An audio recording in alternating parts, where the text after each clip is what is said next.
공자의 도는 자기 몸에 바탕하여서 그 다음에 어디에요?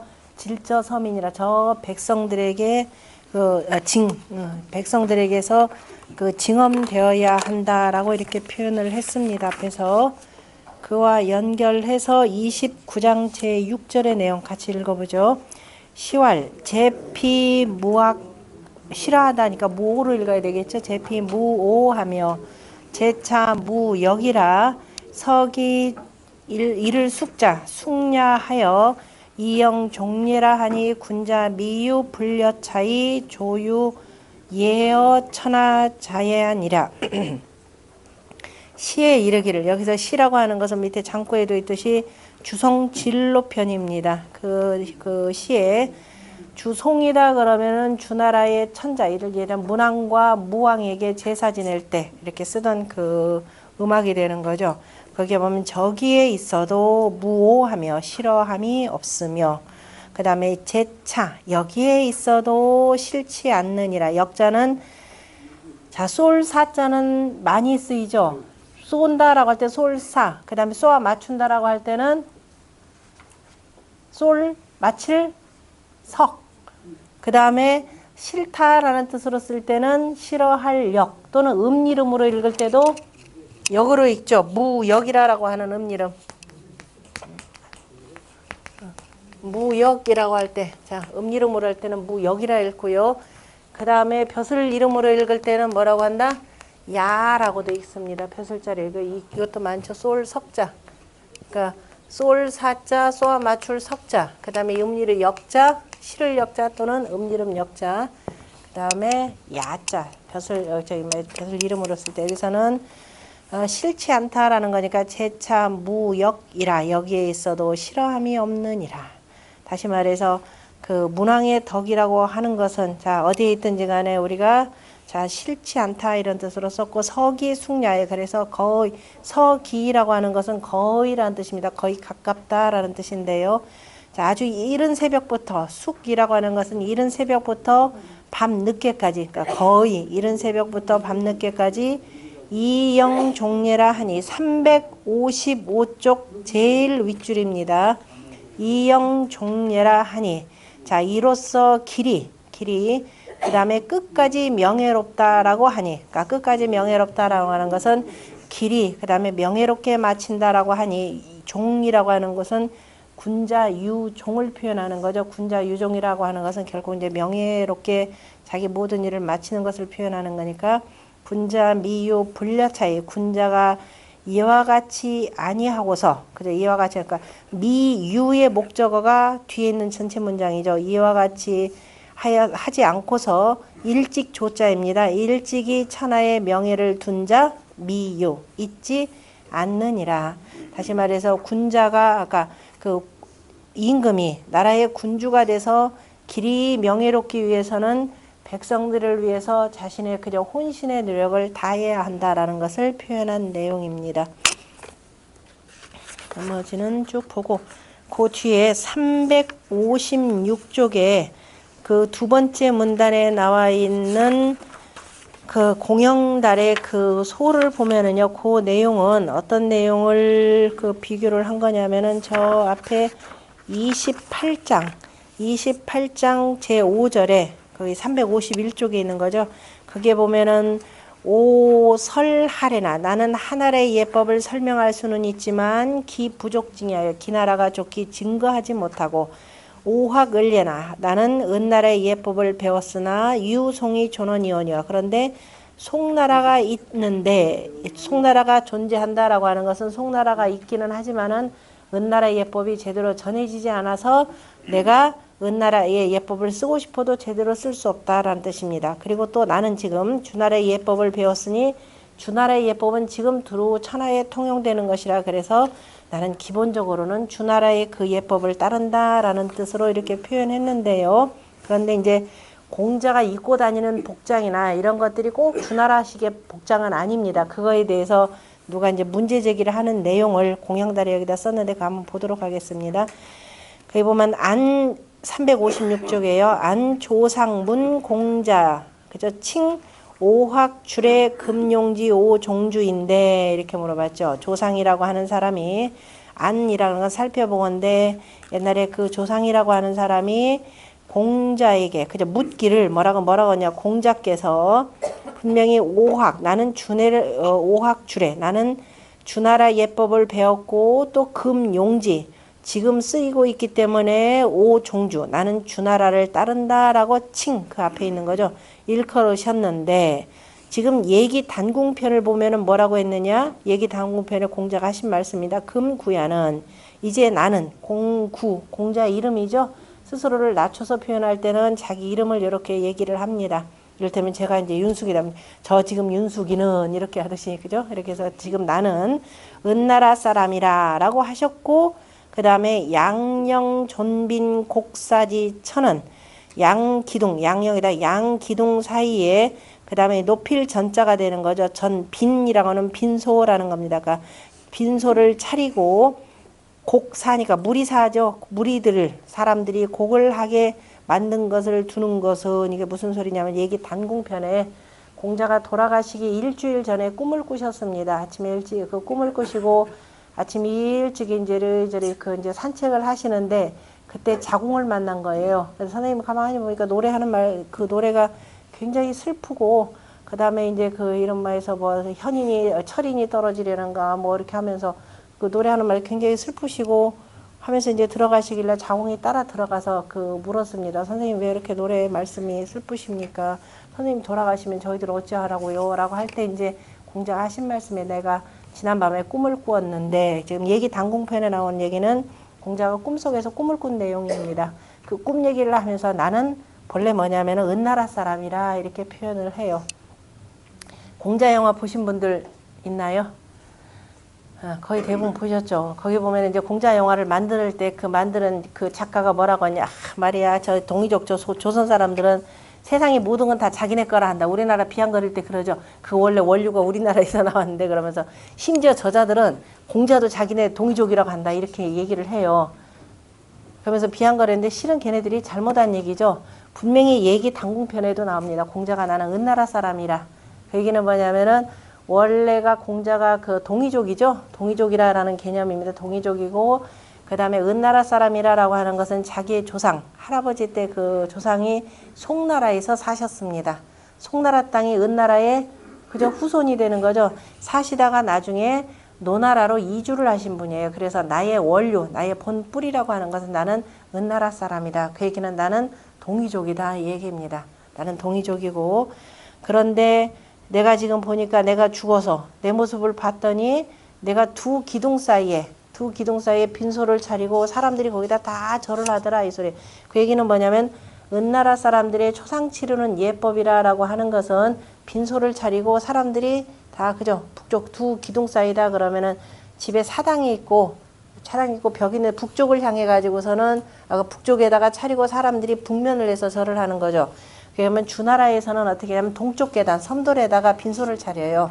그래서 이게 나라마다 차이 나는 건 아까 은나라나 하나라나 그다음에 그 주나라나 차이가 나는데 주나라 예법은 원래 동쪽 섬돌에다가 빈소를 차리고 하는 건데 양쪽 두 기둥 사이에 빈소를 차렸다라고 하는 것은 나는 은나라 사람이다 이 소리예요. 그러니까 은나라 사람이 죽으니까 원래 우리가 풍속이라는 게 있잖아요. 어디를 가든 지금 중국에 있죠. 중국에 그 조선족들이 있고 소수민족들이 있는데 소수민족들이 분명히 중국어를 하기는 하죠. 그런데 굳이 소수민족이라고 가르는 이유가 왜 그래요? 먹는 음식의 차이가 나요. 그 먹는 음식이 동화된다는 게 참 쉽지는 않아요. 그렇다고 해서 철저하게 지금 조선적인 것도 아니죠. 그 지역에 적당히 동화되면서 그 다음에 음식 같죠. 그 다음에 동이족이 가는 곳마다 또 뭐 만드는 줄 아세요? 집에다가? 에? 온돌이에요. 철저하게 온돌 구조를 만듭니다. 그러니까 이 조선족들 사는 데는 전부 다 온돌 구조인데 중국인들 온돌 구조 아니죠. 걔네들 기본적인 난로 방식이에요. 서양 애들 뭐 벽난로 하듯이 우리는 철저하게 온돌 구조. 지난번에 우리 무이산 그쪽에 갔을 때 상해에서부터 우리 무이산까지 쭉 에스코트한 친구가 하나 있었는데 얘도 원래 조선족이에요. 조선족인데 가방이 얼마나 큰지 자기 가방 좀 보래요. 그래서 왜 그러냐 그랬더니 거기다 뭘 들고 왔느냐. 전기장판 들고 다닌답니다. 그때가 2월 달이었고, 그러니까 이 남쪽 우리가 그 항주 소주 쪽으로 가니까 거기는 우리 거의 봄 날씨거든요. 상해도 괜찮아요. 상해도 우리 훨씬 그 따뜻한 지역인데, 그런데 그 오슬오슬한 추위는 도저히 못 견디는데, 그 걔네들은 하나 춥지도 않게 여기는 옷만 조금 두껍게 입으면 되는데, 그 뼛속을 파고드는 추위는 도저히 자기가 적응하는데 견딜래야 견딜 수가 없답니다. 원래 이 친구는 상해 쪽에서 안 살고 저 위쪽에서 살아서 항상 또 온돌도 썼다가 상해 나와서 정착을 하려니 도저히 못 견딘대. 그래서 이때 다닐 때마다 항상 그 자기 전기장판을 들고 가서 침대 위에다 전기장판 놓고 그렇게 해야 견디지, 안 그러면 도저히 다닐 수가 없다 그러더라고. 그게 그 묘한 그 문화적 그 민속이라고 풍속이라는 게 그래요. 그러니까 우리가 어디를 이른바 미국에서 이민 가서 산다. 가서 뭐 먹어요? 나중에 결국은 김치 먹고 된장찌개 먹어요. 애들 같은 경우도 그렇더라고요. 애들을 우리 내내 이제 미국식으로 해서 뭐 햄버거도 먹고 한다지만은 결국은 대체로 보면 20살 넘으면서부터는 묘하게 찾는답니다. 그래서 이게 그 지역에 동화돼서 산다 하더라도 동화되지 않는 것들이 있어요. 그게 이제 민족 개념이라고 하는 건데, 그리고 이제 제사 지내는 거 있잖아요. 대체로 이제 기독교 믿는 사람들은 안 하긴 안 하는데, 그래도 대체로 또 저기로 이게 이민 간다 하더라도 굳이 종교를 안 가지면 가서 또 제사 지내요. 제사 어쨌든 뭐 여기처럼 거창하게는 안 하더라도 꼭 그런 제사 지내는 것들. 그래서 이 그 문화라고 하는 것이 쉽게 바뀌지 않는다라는 거죠. 그러니까 공자도 꿈속에서 자기는 뼛속 깊이 은나라 사람이기 때문에, 그래서 어차피 그 자식들이 제사를 빈소차례 초상 치러줄 거 아니에요. 그러니까 초상 치른 얘는 그 자기 원래 그 민족 속성에 따라서 하더라 이겁니다. 그래서 이제 어쨌든 요 내용인데, 개소법어 을레니. 그런데 이것은 다 뭐냐면은 은나라의 예법, 그죠? 은나라의 예법을 본받은 것이니 미필유주하고 꼭 주나라를 따르지 않고 뭐라고 하냐 말씀하시기를. 근데 공자는 실제적으로 주나라 예법도 따르지도 않았더라. 그런데 여기서 지금 말씀은 뭐라고 그랬어요? 나는 오종주호라, 나는 주나라를 따르겠노라 라고 말씀을 하셨는데 어째서입니까? 라고 물어봤더니 이제 이 조상이라는 사람이 정현의 제자였, 아니 정현의 제자죠. 정현이 쓴 것이 뭐라 그랬어요? 주라 그랬죠. 그 정현의 주석을 그 다음에 공영달이 소를 다룬 거니까 정현이 답하여 말하기를, 금용지자는 공자께서 지금 쓰인다라고 하신 그 말씀은 무슨 뜻이냐면은 노여 제후 개용 종지 예법이니, 그죠? 노나라와 그 다음에 제후들이, 그죠? 노나라와 그 다음에 제후들은 다 주나라의 예법을 쓰니 비전 자시어 기라, 그러니까 온전히, 그죠? 오로지 스스로에게 베푼 것뿐만이 아니라 그 다음에 온전히 자기에게만 자기 몸에 온전이란다. 전자가 멋대로 이렇게 해야 되겠네. 그러니까 멋대로 자기 몸에 베풀지 아니하심이라. 그래서 일단은 내 멋대로는 그죠? 이 기본적으로 주나라 예법을 쓰기 때문에 내가 마음대로 쓴 것이 아니라, 근데 공자가 당시 무슨 옷을 입었냐면은 거기 관장포라 그랬습니다. 장포에 관을 쓰셨어요. 공자의 그 의상이 조금 독특하죠. 사람들이 공자의 의상이 좀 독특하니까 장포에 관을 장포라고 하는 것은 그 밑에도 있지만은 검은 삼배로 짠 이 관입니다. 관의 최고로 준 것은 뭐예요? 아주 가나한 삼배를 가지고 해서 촘촘히 이렇게 그 관을 짜는데, 그렇게 되면은 백성들 노고가 너무 심하죠. 그러니까 저 많은 저 관리들 아주 가나다란 삼배를 가지고 짜면은 시원하기는 하겠죠. 왜냐하면은 워낙 가늘고 하니까 시원하고 머리 좀 가볍기도 하겠지만은 공자가 요걸 쓰셨단 말이에요. 노나라에 사실 때도 장포의 관을 쓰고, 그 다음에 송나라에 있을 땐 장포관 쓰고, 그다음에 노나라에는 또 뭐냐면 봉액이라고 해서 도포옷. 우리 도포옷 조선시대도 여기 굉장히 넓죠.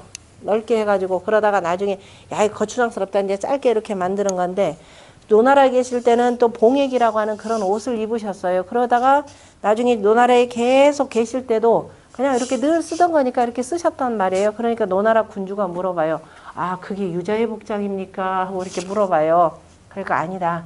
그냥 이전부터 내가 계속 입다 보니까 이거는 습관이 되어서 그냥 입은 것뿐이다 라고 이렇게 답변하신 내용인데, 그거에 관해서 지금 정현이 얘기하는 겁니다. 그래서 이 저기 뭐야 그 지금 쓴다라고 하는 것은 당시에 노나라의 이른바 위정자들, 특히 이제 백성들이 모범이 돼야 될 사람들은 어쨌든 천자 예법을 그대로 따라야 되잖아요. 그러니까 노나라와 그 다음에 제후들, 노나라 같은 경우는 성씨가 누구냐면은 주나라의 성씨가 되는 거죠. 희씨가 되는 거죠. 다시 말해서 노나라의 초대 제후는 누구냐면은 누구죠?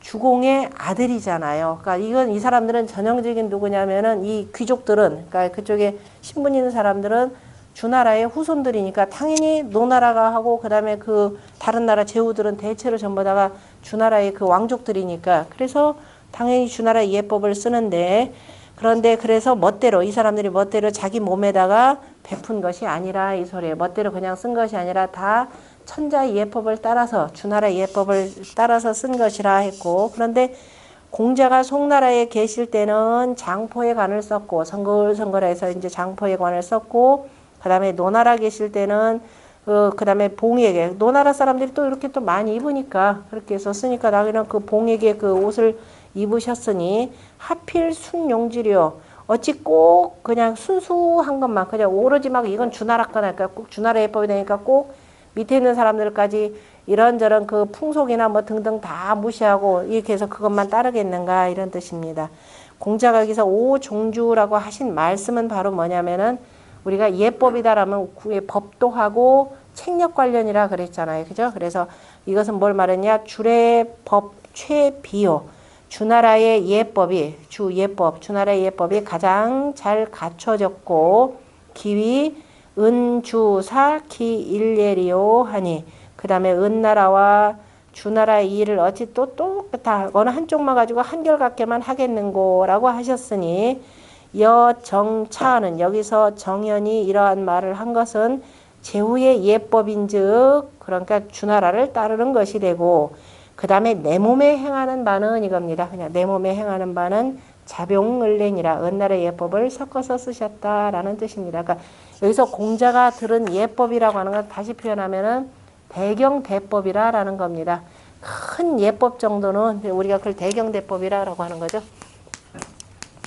대경대법이라고 하는 것은 기본적으로 국가의 큰 법도를 따르고 그 다음에 각각 내 몸과 내 집안에서 하는 것은 각각의 또 풍속이 있잖아요. 그죠? 그걸 따른다라는 겁니다. 그거를 절대적으로 하나로 고집하면 그거는 뭐가 돼요? 획일주의가 되고 전체주의가 되는 거죠. 그러니까 유교라고 하는 것, 유학이라고 하는 것은 각각의 특성들을 다 살펴서 편안하게 하고자 하는 것이 되고, 대경대법 정도만은 어떻게 돼요? 그 전체적으로 두루토 이를테면은 국가의 도량형들, 책력 이런 것들이죠. 그런 것들은 다 공통적으로 하고 나머지 그다음에 이를테면은 뭐 이 주나라 사람들이 뭐 꼭 뭐 음식을 볶는 거 먹는다고 해서 나머지 우리들은 김치 담아 먹지 말고 이게 아니잖아요. 그죠? 먹는 것들은 각자의 그 문화에 따라서 하면 된다 이런 뜻으로 표현하신 말씀입니다. 그래서 우리가 공자가 나는 지금 주나라 예법을 따른다라고 할 때 그 주나라 예법이라고 하는 것은 춘추에 나타났듯이 춘추에 뭐예요? 춘추를 쓰시면서 기록한 연, 월, 일 이거 쓰는 게 있었죠. 그건 뭘 썼다? 주나라 예법을 써서 자 뭐라고 그랬어요? 무슨 월 세수법? 무슨 월 세수법? 인월밖에 모르죠. 자월 세수법. 주나라는 그래서 뭐라고 하냐? 자월 세수법이라 그랬죠. 여기 자월. 음력 11월을 지금 주나라는 세수 1년에 첫 달로 삼은 거예요. 그 다음에 은나라는 은나라는 축월세수법이었죠. 12월을 정월로 삼았고, 그 다음에 여기는 뭐냐? 그 하나라는 인월세수법이 되는 거죠. 그러니까 공자가 이렇게 내가 한겨울인데 어떻게 이거를 1년에 첫 달로 삼느냐? 맞지 않다 해서 그 논어에 나오는 내용이 누가 물었을 때 안현이 물어봤을 때 선생님 위방 나라를 어떻게 하면 좋겠습니까? 어떻게 하는 게 좋을까요? 라고 해서 위방에 대해서 물어봤을 때 제일 먼저 하신 것이 뭐냐? 만약에 그죠? 만약에 네가 다스리건 우리가 다스리게 된다면은 바로 하나의 예법인 인월세수법을 쓰겠다. 바로 그 말씀을 하신 겁니다. 왜? 적어도 이때 되면은 이게 되는 거죠. 양기운이 땅속에 가득 차가지고 이게 뭐냐면 지천태월이라고 해서 이제 비로소 싹들이 막 돋아나기 시작할 때니까 요런 거가 되는 거지.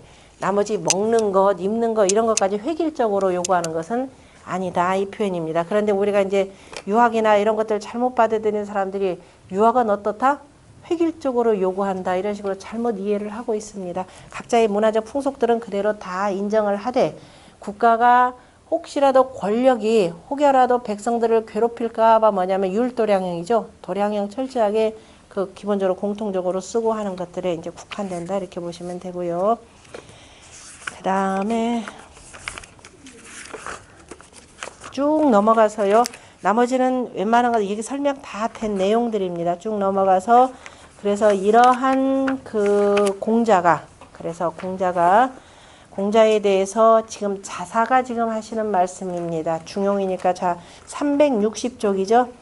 360쪽에 자 중리는 조술 요순 하시고 헌장 문무 하시고 상률 천시 하시고 하습 수토 하시니라. 거기 가끔 토에 보면은요 글자가 이상하게 들어간 하시고인데 예, 오타거나 제가 이제 요게 글자가 그 큰 글자 작은 글자 토달 때는 이거 일일이 손으로 다 해야 되거든요. 한 글자 한 글자. 그래서 이쪽에 따서 붙이고 하면서 이제 글자들 고치는데 혹시 안 고치거나 잘못되는 것들이 있으니까 그거는 그때 보고 제가 말씀 안 드려도 그냥 바로 잡아 주시기 바랍니다. 자, 그래서 이제 이렇게 해서 쭉 공자님 말씀을 인용을 하셨고, 이러한 공자님이시야말로, 자, 우리 할아버지는 이라고 얘기할 수 없잖아요. 그죠? 두루 세상에 발표하는 글이니까 중리는 이렇게 표현합니다. 중리는 이라고 하는 것은 공자의 이름은 뭐예요? 공구죠. 공구가 되고 자는, 그죠? 두 번째 아들이라 그래서 중을 씁니다. 둘째 아들. 그 다음에 리라고 하는 것은 공구가 되고, 그 다음에 공구. 그 다음에 니라고 쓴 이유는 뭐냐면 자를 보통 니라고 하는 머리가 앞쪽이 좀 위에 부분이 패였다 그러죠. 좀 움푹 들어가고 뒤는 이렇게 나와서 조금 과장되게 그리자 그러면 좀 이러한 두상인가 봐요. 좀 패여가지고 마치 니구산처럼 그 공자가 그 산동성의 그 곡부에 있는 그쪽에 있는 산이 바로 니구산이라고 하는 곳입니다. 다 이름은 이렇게 들어가죠. 구자까지 들어가서 니구산에서 나중에 뭐 그 어머니인 안징제가 니구산에 가서 아들을 낳았다 이런 얘기도 있습니다. 아마도 이제 산딸이 돼서 친정으로 가려고 했던지 하여튼 가다 니구산에서 낳았는데 이제 거기다가 이제 후대 사람들이 붙이죠. 붙였는데 뭐라 그래요? 공자도 이제 신비로 시킵니다. 거기다 뭐라고 하느냐? 니구산에 가서 낳았는데 너무나 못생겼더라.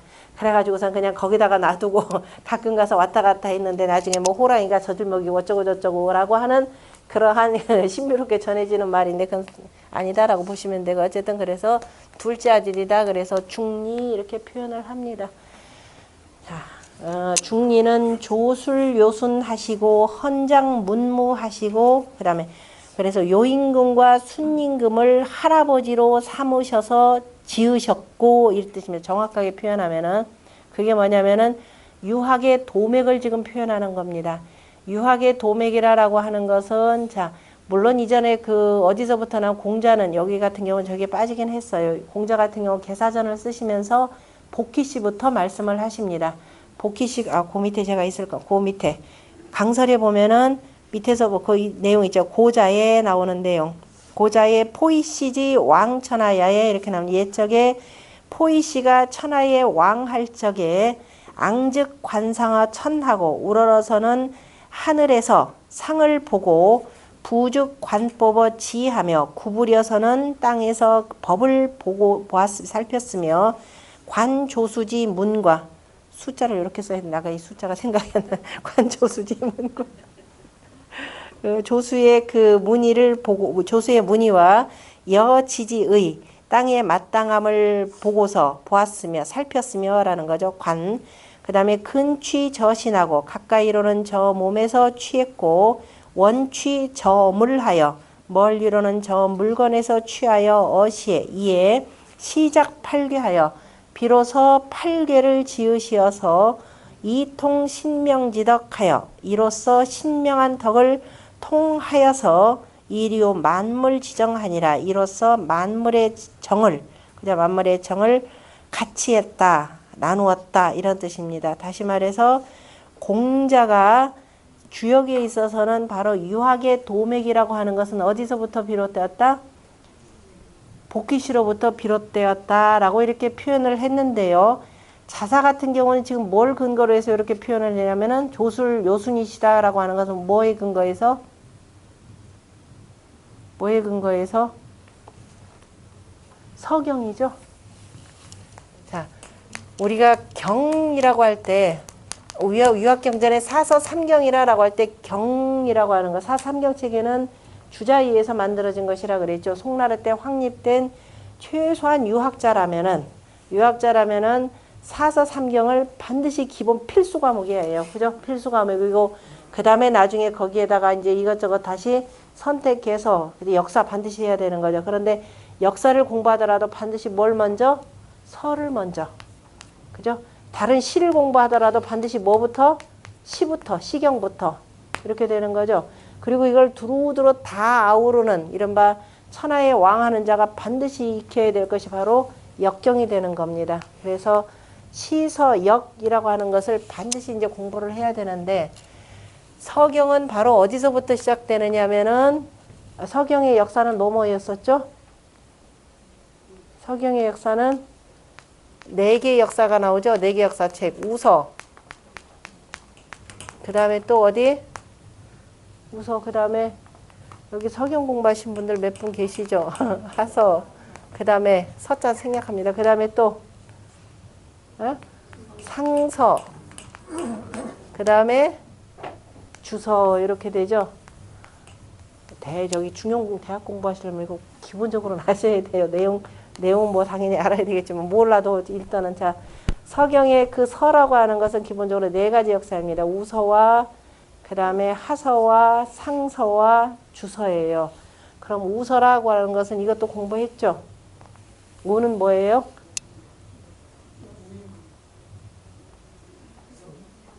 우가 누구예요? 천자문에 나오죠. 다른 건 몰라. 자, 이게 우리가 참 옛날 공부하고 하게 다른 거 공부 다 하고 나서 하다 보니까 이거 뭐 옛날 같으면 서당에서 다 해야 될 건데 천자문에 뭐라고 하냐 자 도당 이렇게 표현했습니다. 도당 이거 몇 번 얘기해도 매번 까먹죠. 그래서 이제 뭐라고 하면 유시 도당시라고도 표현합니다. 유도당 주발 은탕이라라고 이렇게 표현 나오는데요. 자, 이거는 뒤에 이게 운을 맞추기 위해서 도당시를 뒤에다 둔 겁니다. 도당시라라고 하는 것은 도 땅에다가 당나라를 세운 분, 도 땅에다가 그저 나라가 있는데 그 나라 이름이 당나라라는 겁니다. 그 당나라를 하신 분이 누구냐면은 요임금입니다. 그래서 요임금을 도당시라고도 표현해요. 또는 뭐라고도 하느냐 줄여가지고 당요라고도 이렇게 표현을 합니다. 당나라의 요임금이 뜻이에요. 그 다음에 순임금은 뭐라고 하냐 유시 우나라입니다. 우나라인데 이제 도 맞추기 위해서 허사로서 유자 쓰죠. 유자는 해석 굳이 안 해도 되고 그냥 같이 붙여서 유시라고도 표현하는데요. 그래서 순임금을 뭐라고 하느냐 우순이라라고도 표현합니다. 그 얘기는 뭐냐면 우나라의 순임금 이렇게 표현해요. 그러면 이 요순시대를 우리가 흔히 요순시대라고 하는데 또 뭐라고도 하느냐 당우지제에 이렇게도 표현하죠.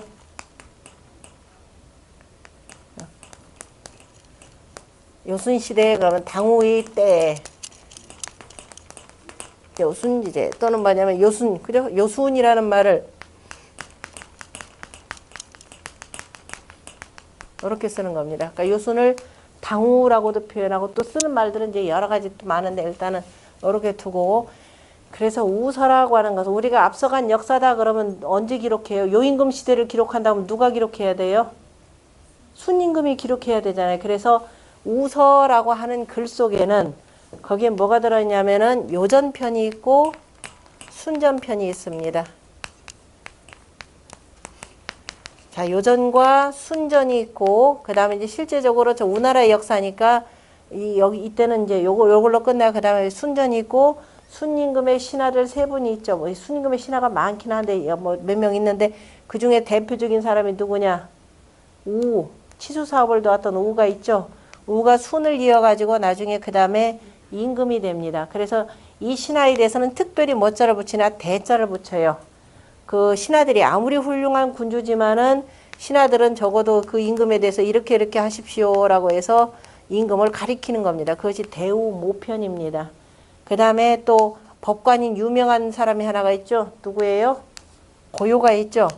그래서 고요모가 있고, 자, 고요가 순임금에게 자, 이렇게 해서 이렇게 정치를 하십시오라고 가리키는 것이 이제 고요모가 있고, 그 다음에 익과 직이라고 하는 두 신하뿐이야. 뭐 여러 신하가 있는데 그 중에 대표적으로 익직이라고 하는 두 신하가 하는 익직모가 있는데, 이런 굳이 모라는 글자는 안 붙였습니다. 그래서 적어도 서경이다 그러면 서경의 우선은 이전, 이거죠?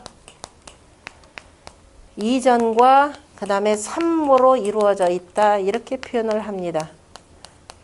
그리고 이제 나중에 이제 이 뒤를 이어서 바로 이제 뭐예요? 우가 등극을 하면서 이제 그 세운 그 나라 이름을 하나라라 이렇게 표현하는 거죠. 치수 사업은 바로 요임금이 아직은 살아 계시고 아직은 천자의 자리에 계시고 순임금이 섭정을 하면서 그때 치수 사업의 총책임자로 누구냐면 우임금을 우를 발탁하는 거죠. 요때 모든 치수 사업이 이루어져 있는데 그래서 우임금이 우가 이룬 공적이다. 그래서 우공이라 이렇게 표현합니다. 그 공적을 우리가 그 공물을 바친다라고 하는 이유를 쓰는 이유는 뭐냐면은 천하 땅을 두루두루 다스려서 각 지역에서 국가에 내는 세금이 있잖아요. 그죠? 그래서 공물 개념으로 이렇게 표현했고 요 치수 사업으로 인해서 우가 임금 자리에 올랐기 때문에 우공편은 어디로 들어가느냐. 원래는 여기에 들어가 있어야 되죠. 여기에 들어가 있는데 우공편은 하서의 제일 첫 번째 자리를 장식을 합니다. 자, 그러면은 공자가 어쨌든 나머지 글에서 이렇게 쭉 쓰는데 요 앞전에는 나라가 없느냐 이 소리예요. 그죠? 황제도 있고 우리가 얘기하는 뭐 전욱이라는 사람도 있고 뭐 등등등등 많이 있습니다. 그러나 나머지 등등의 모든 역사들의 기록들을 아마 공자가 쭉 살펴봤더니 뭐가 좀 위서들이 많고 이거 꾸며낸 얘기들이 너무 전설 따라 삼천리 같은 얘기들이 하도 많아가지고 그 중에서 우리가 정사로서 분명히 드러난 공자는 철저하게 문헌고증이라 그랬잖아요. 그죠? 문헌고증에 의거해서 여기서부터 서경을 시작을 합니다. 그래서 자사가 뭐냐면 조술, 요순하시고 이렇게 표현이 되는 겁니다. 다만 공자가 이제 주역 같은 경우는 주역이 나오게 되는 배경은 뭐냐면 주역의 괴상이 더 우선이잖아요. 요임금이 이렇게 하기 전에도 이미 나라는 계속 있었기 때문에 그래서 인류 문명의 시작이라고 하는 것은 문명 개념입니다. 인류 그 문명이 활짝 피게 된 것은 어디서부터냐? 바로 복귀시대. 다시 말해서 인류가 정착생활을 시작하는 거죠. 정착생활을 시작했다라고 하는 것은 바로 뭐냐면은 농경사회의 시작입니다. 이제까지 계속 수렵 채취를 하면서 떠돌이 생활을 하던 데서 종식하고 농경생활을 시작했다. 농경사회를 구성했다라고 하는 것은 바로 뭐하고 연결되느냐면은 책력.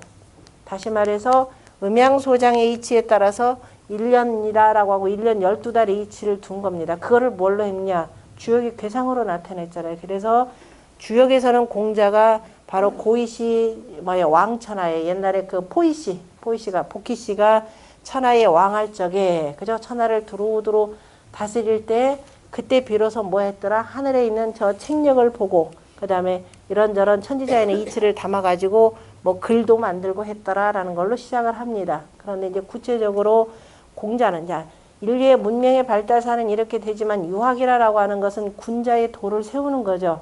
군자의 도라라고 하는 것은 군자는 위정자입니다. 곧 지도자가 되는 사람들이기 때문에 이 사람들이 기본적으로 누구를 본받아야 되느냐. 구체적인 그 기록들이 제대로 남아있는 바로 요순을 얘기합니다. 음악이다 그러면 이보다 훨씬 앞서서 황제 때 이미 다 만들어지는 건데요.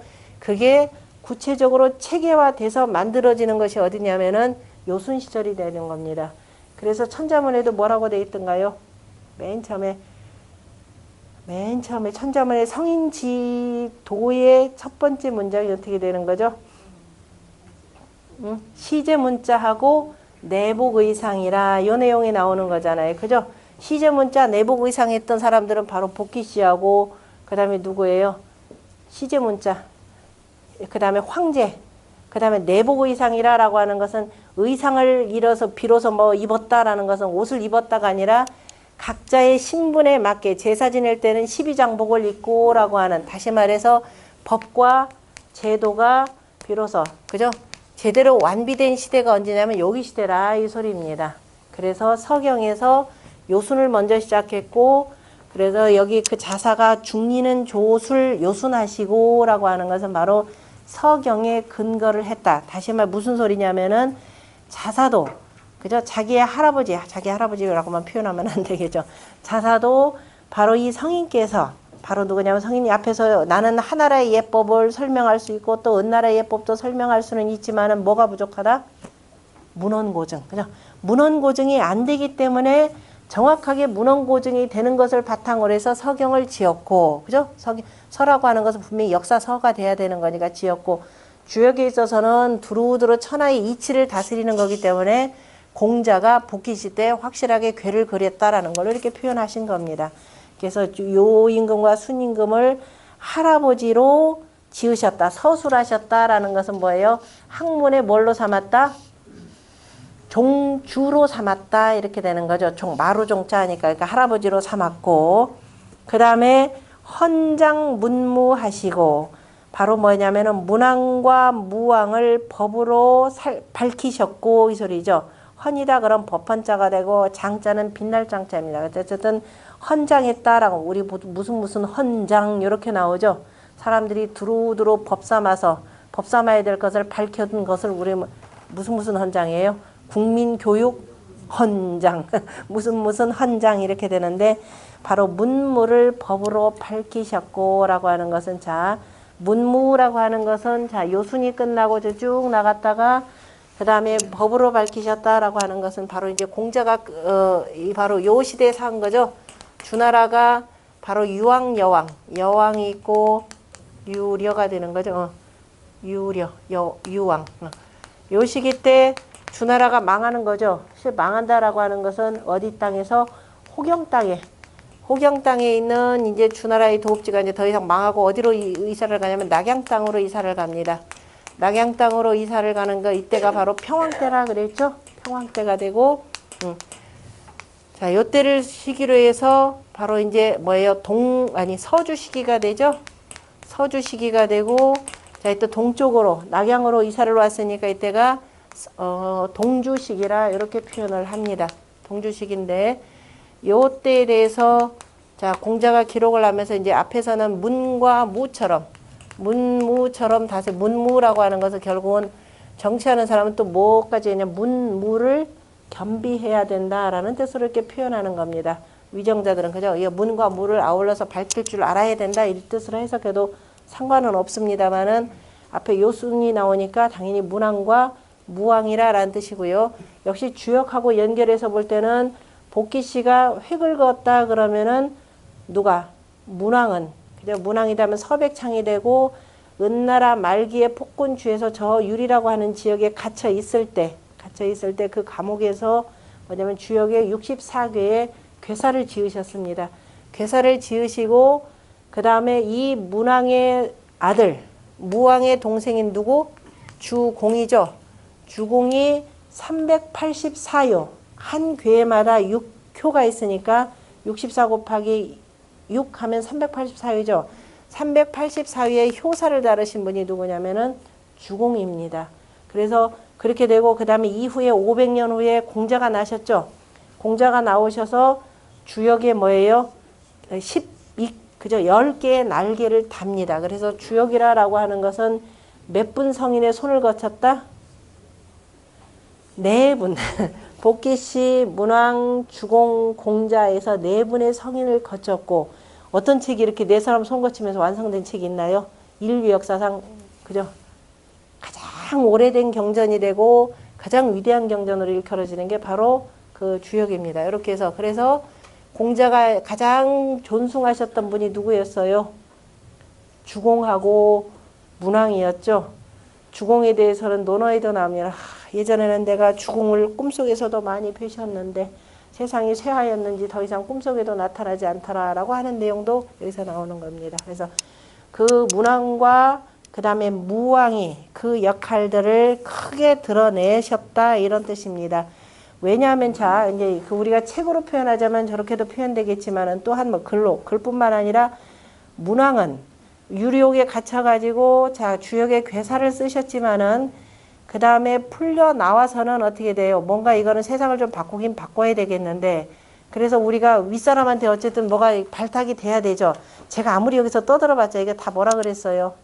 공언이라 그랬죠. 빈말이라 그랬어요. 이 말이 구체적으로 뭐가 돼서 뭐가 구체적으로 시행이 되려면은 그만한 자리에 있어야 됩니다. 그만한 자리에 있으려면 어떻게 돼야 돼요? 들어가야 될 거 아니에요. 들어가는데 어떻게 들어가야 된다? 발탁이 돼야 될 거 아니에요. 그죠? 근데 이제 문제는 여기서 문제가 되죠. 여기 발탁이 되는 데가 아무한테나 발탁돼도 되느냐? 이 문제가 있습니다. 어쨌든 발탁돼야 되는데, 그래서 윗사람에게 뭔가 보여야 돼요. 그만한 권력을 갖고 있어야 되니까 나가가지고 어쨌든 서쪽 변방을 자꾸 어지럽히는 요 세력들 몇 개를 이렇게 정벌을 해서 바로 은나라의 천자한테 갖다 바칩니다. 요렇게 해서 자꾸 변방을 시끄럽게 하니까 제가 정비했습니다. 그랬더니만은 천자가 뭐라고 하느냐.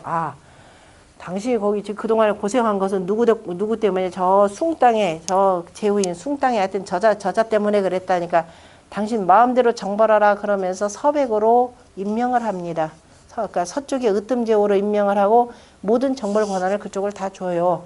그래가지고 이름하여서 어디냐면은 저 상나라는 나중에 은나라가 되는 나라죠. 은땅으로 옮겨서 은나라가 되는데 상세의 가장 마지막 쪽에 보면요. 서백감녀편이 있습니다.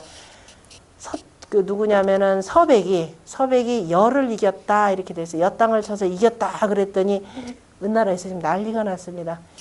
서백은 오로지 그 얘기밖에 안 나와요, 그게.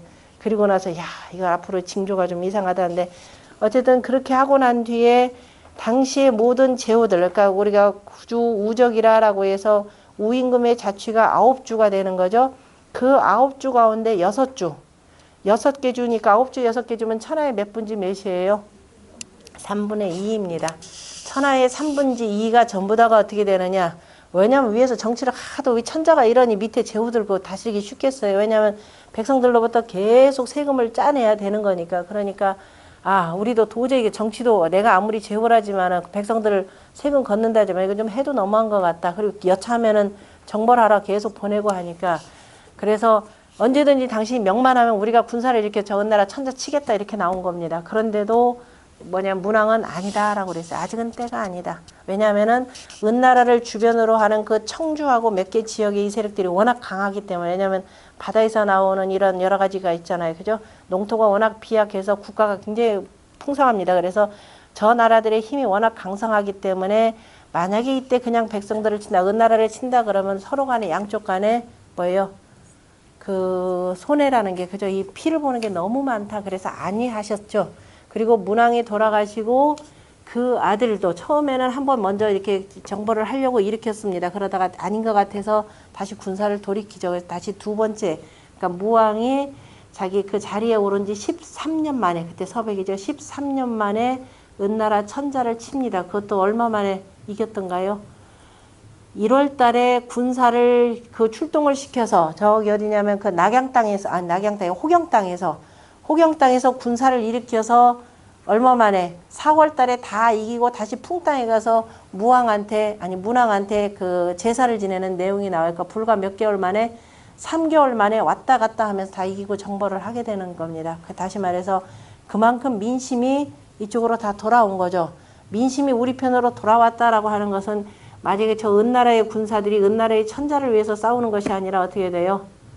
은나라의 군사들이 그 창을 누구한테 돌렸다? 천자 쪽을 돌린 겁니다. 은나라 군사들한테. 그래서 이쪽 피해는 거의 없이 스스로가 자멸하는 걸로 이렇게 되어 있습니다. 그래서 그 문무를 그저 법으로 삼으셔서 드러내셨다라고 하는 것은 이분들은 철저하게 누구를 위한 정치를 했다? 백성들을 위한 정치. 그죠? 백성들의 부모로서 백성들을 위한 그러한 정치를 했고, 그 다음에 저 전쟁을 함부로 일으키지 않았다라고 하는 것을 그 주서 무성편에 보면은 무성이다라고 하는 것은 이제 무력으로서 이루었다. 그래서 주서에 보면은 세 번째 편에 보면은 무성편이 있습니다. 무력으로서 마침내 혁명을 완수했다, 이루었다 이런 뜻입니다. 여기에 보면은 뭐라고 나오느냐? 이렇게 나와요. 일용이 무슨 소리냐면 딱 한 번 군복을 입었다 이 소리예요. 딱 한 번 군복을 입었고, 저 문왕 같은 경우도 딱 한 번, 탕림금, 이건 맹자가 나중에 그 인용을 하는 건데, 탕림금이나 저 무왕 같은 경우는 딱 한 번 군복을 입었다. 그랬더니 군복을 입었더니 천하가 다 그저 두려워해서 천하 사람들이 이렇게 해서 저 이른바 포악한 군주를 다스렸다 이런 뜻입니다. 어디에 왜 맹자가 저 소리를 하느냐면은 당시에 전국시대 때 그 왕이라고 칭하는 사람들, 제후라고 하는 사람들이 뭘 하느냐면 큰 칼 옆에 차고 뭐라 그래요? 천하를 노려보면서 나를 감당할 자 누구더냐라고 이렇게 표현하는 거죠. 괜히 무력만 앞서가지고 세상 사람들을 이름하여서 겁박하는 거니까 그거는 진정한 용맹이 아니고 뭐다? 필부의 용맹이라 이렇게 표현합니다. 적어도 자, 이 군자가 되어서 왕이 되어가지고 정말 용맹이 되려면 누구의 용맹이 돼야 된다? 바로 무왕과 같은 저러한 용맹, 탕림금과 같은 용맹, 이런 용맹이 돼야 된다 이렇게 표현한 겁니다. 그래서 문무를 헌정하셨다라고 하는 이 뜻 속에는 대단히 많은 의미들을 함축하셨고요. 그 다음에 자, 공자는 이렇게 해서 이게 이제 개통이 되는 겁니다. 그러니까 저 요순 시대로부터 시작해서 가운데 두 개는 빠졌죠. 하우시, 그죠? 하우시 빠졌고 그 다음에 누구? 상탕, 상나라의 탕림금 빠졌다고 해서 이분들이 중요한 게 아니라 그거 다 이어받았다 이 소리입니다. 그리고 또 뭐냐면 요임금이 여기서 또 개통이다라고 했으니까 요임금이 순임금에게 자, 이 도맥으로 이거는 도맥의 겉으로 보이는 외적인 것들이 되는 거죠. 누가 누구에게 왕위를 물려주고 어떻게 그 역사가 이루어졌다라는 내용이고 이 속에 흐르는 그야말로 도맥은 뭐예요? 논어의 요할편의 논어 요할편의 맨 첫 번째 문장. 요임금이 순임금에게 자리를 양해하시면서 뭐라고 하시면서 주셨더라? 뭐라고 하시면서 주셨죠? 항상 그저 이 중용의 도를 써라 그래서 윤직걸중이라 연내용이 있었잖아요. 그죠? 이거는 도 잊어버리면 안 돼요. 모름지기 그 중을 잡아라. 다 모든 것은 너한테서 나오니까 네 몸한테서 나오니까 그죠? 너 스스로가 그 중을 잘 잡아라 이 소리에서 윤직걸중하라 이렇게 표현을 했고 설명했습니다 이전에도. 그리고 나서 순임금이 우한테 보낼 때는 이때는 이제 치수사업 해가지고 국토가 두루두루 안정돼가지고 그 다음에 뭐 후직으로 하여금 농사 짓는 법도 이렇게 가르쳐주고 요즘 말로 표현하면 농사일 때 또 혁명이 일어나는 거죠. 그러니까 이전에 비해서 재화도 참 많아지죠. 사회가 좀 더 복잡해집니다. 돈 많으면 뭐가 돼요? 야, 뭐 도가 있냐, 신이 있냐, 돈이 최고지, 그죠? 물신이 최고지 이렇게 나오니까 여기다 뭘 더 갖다 붙였다 그랬나요? 인심은, 그죠? 인심은 오직 위태롭고, 인심은 위태롭고, 그 다음에 뭐예요? 도심은, 야, 도가 어딨냐, 세상에 돈이면 최고지 그러잖아요, 그죠? 도심은 유미하니. 그런데 이거 다 무시했다가 어떻게 돼요? 처음에는 당신이야말로 우리를 구원해줄 뭐예요? 해방군으로 알았잖아요. 해방군인 줄 알았더니 저들이 해방군이 아니라 정복자더라. 이렇게 되면 골치 아프잖아요. 그러니까 왜? 사람이 말이야 이렇게 해서 혁명을 해가지고 처음에는 백성들을 위해서 하긴 한다고 했는데 막상 저 윗자리에 앉아보니까 어때요? 야, 세상에 눈에 뵈는 게 없죠. 그렇게 되면 이제 정복자로 군림한다 그러면은 안 받아들여 주죠. 결국은 그러니까 그래서 사람들의 인심이라는 건 위태롭다 이 소리예요. 본인 권력 잡은 사람도 자기 마음 어떻게 변할지 모르겠고 백성들도 처음에 뽑아줄 때는 야, 정말 정치 잘할 줄 알고 뽑아주는 거죠. 혁명 옛날에 군주도 마찬가지. 그런데 막상 권력을 잡아보니까 이 공약한 대로 또 안 가잖아요. 그죠? 그럼 사람들이 어떻게 돼요? 뭐 지원을 할 때는 막 한참 당선됐다가 나중에 되게 지지를 쫙 빠지는 게 다 그런 거죠. 그만큼 인심이 위태롭다 이 소리입니다. 민심이 곧 천심이다 이런 말이 거기서 나오고다. 도심 뭐 도가 뭐 보이나요? 도가 밥 먹여주냐? 대놓고 말하는 게 요즘 세상이죠. 도는 은미하더라라는 거죠. 그러나 철저하게 무슨 이치가 영어 소식의 이치가 되는 거죠. 참여는 반드시 비게 되는 겁니다. 그래서 이런 게 있으니까 항상 인심과 도심을 잃지 말아라 이 소리야. 잃지 말고 항상 편벽되지 말고 뭐라? 중을 잡아라 이렇게 되는 거죠. 중도를 행하라. 중용의 정치를 행하라. 그래서 어떻게 한다? 오직 그래서 어떻게 하고? 오직 기억하시는 분들이 하나도 없으실까요? 오직 정미롭게 하고 오직 한결같이 하여야 윤집궐중하니라 이렇게 표현했습니다. 윤집궐중 가기까지의 순임금이 우에게 이렇게 남기신 말씀입니다. 이 도맥은 계속 전해져요. 여기서부터 이렇게 전할 때까지는 어떻게 돼요? 그냥 바로 직접 전해줬죠. 그런데 500년 후에 나타나는 누가? 여기까지는 직접 전해주죠. 500년 후에 나타나는 탕림금. 다시 500년 후에 나타나는 바로 문무. 이분들은 어떻게 돼요? 스스로가 공부해서 스스로가 깨달았다 이 소리입니다. 스스로 깨달아서 이렇게 됐고 또 그 뒤에 한 500년 후에 나타난 공자. 그죠? 공자 또 이전에 그저 이런저런 책들을 봐가면서 문헌들을 보면서 아, 이 도맥이 참 중요하구나 하고 스스로 그 마음속에다 다 품고 하셨던 분들이고 이후에 100년 후에 나타난 맹자 역시 나도 요렇게 요걸 따랐다 이 소리입니다. 그래서 이게 이제 유학의 도맥이라고 하는 부분이고 사람으로 표현하자면은 요순으로부터 시작을 해서 하우시, 상탕, 그 다음에 문무 이렇게 공자, 그 다음에 맹자로 이렇게 이어지는 거죠. 바로 그 내용을 쭉 설명하는 겁니다. 그분들이 그래서 공자로부터 저 맹자에 이르기 아직은 맹자 안 나왔죠. 참 자사식인 아직 맹자 아니잖아요. 그죠? 이게는 전국시대 초기가 되고 이후니까 지금 아직은 맹자로 우리 그냥 공자까지 이렇게 보시면 됩니다. 자, 상률 천시하시고 이렇게 됩니다. 위로는 하늘의 때를 자 법하셨고 다시 말해서 우리가 이 정치를 하는데 효법이 되는 거죠. 효천 효법입니다. 자, 하늘을 본받고 효법이 되는 거죠. 또 효천. 그 다음에 효치 땅. 아까 저기 뭐라 그랬어요? 우러러서는 하늘을 보고 관상어 천이죠. 관상어 천. 볼관자에다가 관상어 천하고 그 다음에 뭐예요? 그 다음에 관법어 지라고 그랬나요? 그게 관법어 지. 법이라고 하는 것, 지라고 하는 것은 하늘의 상이라면 일월성신이라 그랬죠. 일월성신의 영어 소장에 따라서 땅에서는 무슨 법이 나타나요? 땅에서는 생장수장이 되는 거죠. 땅에 있는 모든 형체들의 생장수장이라고 하는 거. 그거는 일월성신의 음양소장의 이치를 그대로 따라가지고 글로 쓰면은 어렵고요. 그림으로 그리면 쉽죠. 자, 음양소장 이렇게 되는 거죠. 봄이 생, 장, 수, 장이 되는 거죠. 이게 그래서 관법의 지라는 건 땅에서 그죠? 이 법하는 것을 보고 하늘에 뭐예요? 요 이치를 그대로 보고 그 다음에 땅에서는 봄, 여름, 가을에 따라서 생장수장하는 것을 보고 이렇게 해서 괴를 만들었다 이 소리입니다. 그걸 쭉 보고 그래서 뭐냐면 상률천시 위로는 저 하늘의 때를 본받고 이것을 법으로 하고 하습 수토하시니라. 아래는 수토를 습이다 그러면 익힐 습 이렇게 되는 겁니다. 그 다음에 우리가 이거 원래 엄습할 습이라고도 표현하는데요.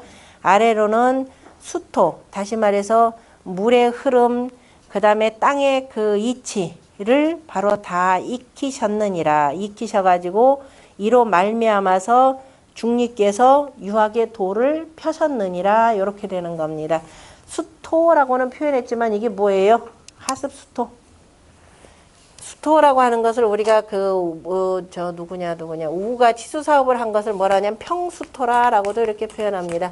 물이 사방팔방 넘실넘실하고 흙이로 넘치는 거죠. 그래서 평수토라는데 수토라고는 했지만 실은 뭐예요?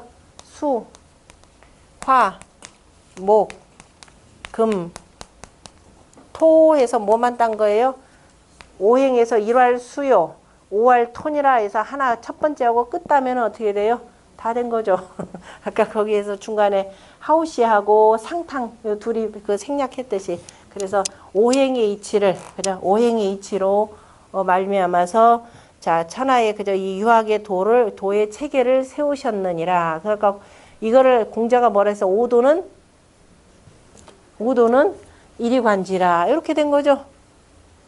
했죠? 자 오도는 이리관지다 그러면 자 아까 위로는 천시를 율했다 그랬죠. 천시를 그대로 율이다 보면은 그 법도 그대로 내 따라갔다 이 소리잖아. 율 자체가 분율자예요. 자 천시를 율했다. 해가 뭐예요? 동쪽에서 뜨고 서쪽으로 지죠. 매일매일 이러죠. 매일 일어나는데 어떻게 돼요? 조금씩 일찍 뜨다가 그 다음에 점차점차 요 시점을 기준으로 해서 점차점차 해가 늦게 뜨는 거죠. 그게 뭐예요? 음양의 영어 소식이 되는 거죠. 이것이 바로 상률, 천시를 이렇게 본 거죠. 그거에 따라서 봄, 여름, 가을, 겨울이 생기면서 생장수 장의 원리가 나오는 거죠. 그러면서 뭐가 생기더라? 오행의 이치가 나오는 거죠. 홍범으로 표현하자면 1월 수요, 2월 화요, 3월 목요, 4월 토이냐, 아니 4월 금요, 5월 토니라 이렇게 표현했잖아요. 그죠? 그렇게 해놓고 이거 누가 정리한 거예요? 서경의 주서에 그죠? 주나라 역사책의 홍범편에 나오는 내용입니다. 자, 그거는 누가 했느냐? 서경 홍범편이라고 하는 것은 요때 누구예요? 저기 우가 치수 사업을 할 때, 그죠? 우가 치수 사업을 할 때 상제가 준 글이라 이렇게 돼 있습니다. 하느님이 무슨 뭐 입이 있어서 손이 있어서 뭐 이렇게 건네준 건가요? 저기 상제가 아니라 그냥 제께서 이렇게 나와요. 이 제가 누구냐라는 거에 대해서 이제 이쪽 동이족들은 우리나라 사람들은 이게 동이족의 동후다 뭐 이 개념으로도 표현하는데 어쨌든 뭐냐 본인이 그냥 뭐 하늘의 이치를 깨우쳐서 그렇게 했는지 어쨌든 우가 치수 사업을 할 때 썼던 글이 바로 뭐냐면 홍범이라고 하는 겁니다. 이 홍범 큰 물을 다스리는 대경 대법 범주라라는 뜻이 되겠죠. 그때 이제 큰 물 홍자가 되는데요. 그러다가 나중에 이제 치수 사업을 다 마치고 난 뒤에 왜냐면 여기서 오행의 이치가 나오죠. 첫 번째가 오행이고 오행의 이치를 알고 나면 그 다음에 사람들이 본받아야 될 5가지 오사가 나오죠. 오사가 나오고 그 다음에 팔정 정사하는 방법 등등등등 해서 어디까지 나오냐면 9번째 뭐예요? 오복육국 그죠? 오복육국까지가 나오는 것이 바로 홍범입니다. 이 글이 이렇게 쭉 그 다음에 입에서 입으로 전해져 왔겠죠. 누구까지 내려오냐면은 은나라 말기 때 기자한테까지 내려옵니다. 기자가 이 은나라 말기에 폭군 주로 인해 가지고 이런 대경대법을 제대로 펴지도 못하고 뭔가 이제 어쨌든 이 은나라 그 폭군주를 뒤엎고자 하는데 워낙 세력이 강성해서 이런 말해서 친척의 그 신하들이 그죠 이 집안에서 그런 군주를 지금 바꿔야 되는데 바꿀 지금 힘도 없습니다. 그러니까 한 사람은 가나다가 죽고 한 사람은 위패를 갖고 도망갔고 그 다음에 기자는 남아가지고 나는 그래도 끝까지 나는 지키겠다라고 해가지고 그저 노예 생활했다 그러죠. 거짓 미친 채를 해서 양광이라고도 하는데 하면서 때를 기다린 거죠. 왜 기다렸느냐? 바로 요 글을 전해주기 위해서라 이렇게 표현합니다. 왜냐하면 종이로만 이렇게 남기면은 이게 언제 어떻게 없어질지도 모르고 종이가 아니죠. 이때 목간이가 되는 거죠. 그래서 이게 불태워 없어질 가능성도 매우 크고 그래서 분명히 요 세상은 뭐냐면은 비록 적대적이긴 하겠지만 주나라로 이미 민심이 다 간다는 걸 알고 주나라 무왕이 혁명을 하고 기다린 거죠. 혁명을 하고 제일 먼저 찾아가는 사람이 누구냐면은 기자예요. 기자를 찾아가서 나한테 천하를 다스리는 그 대법을 좀 가르쳐 줘라 이렇게 얘기했더니 그때 주는 게 홍범입니다. 그 글이 그래서 이제 기자에게서 누구한테 무왕에게 전해지고 그 주나라의 사관이 기록을 해뒀고 그 글들을 공자가 입수를 해가지고 서경 속에 그대로 다 전제를 하는 것이 그 홍범이라고 하는 글입니다. 그러니까 공자는 철저하게 이 글을 모든 걸 정리하는 경우도 위로는 천시를 그저 본받고 그 다음에 하습수토다니까 그 오행의 이치에 따라서 그러니까 천시라고 하는 것은 뭐예요? 음양이죠. 상률천시다. 음양이다. 그러면 음양의 이치를 다루고 있는 책이 바로 뭔가요? 주역이죠. 주역입니다. 주역이고 오행의 이치가 나온 것이 바로 뭐예요? 홍범, 서경이죠. 서경, 홍범을 다루고 있더라. 바로 이 내용입니다. 공자가 쓰신 것들은 철저하게 음양과 오행의 이치가 되고 우리가 유학이라고 하는 것도 음양과 오행의 이치가 되고 주역은 워낙 크니까 우리가 이거 끝나고 나면 제일 먼저 공부할 게 뭐라 그랬어요? 홍범 공부할 겁니다. 그러면 이제 그때 상률천시 하습수토가 무슨 내용이겠구나 라는 내용을 아실 겁니다. 나머지는 쭉 읽어보시면 됩니다. 좀 쉬었다 할까요? 네.